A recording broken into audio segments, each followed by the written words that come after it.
You ask Tiger to solve. This deals with linear equations with one unknown. The final result is x equals 3.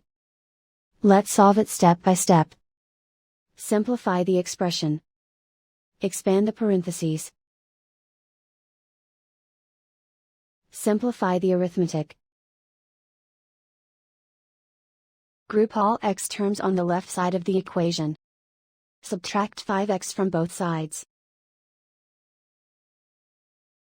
Group like terms. Simplify the arithmetic. Group like terms.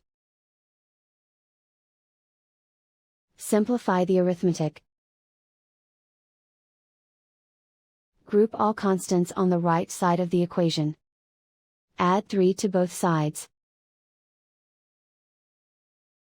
Simplify the arithmetic.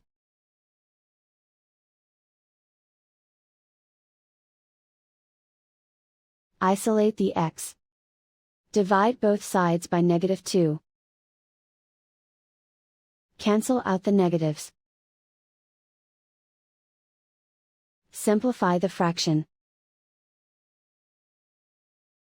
Cancel out the negatives.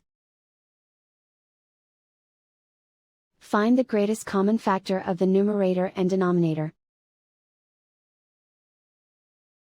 Factor out and cancel the greatest common factor. And so the final result is x equals 3.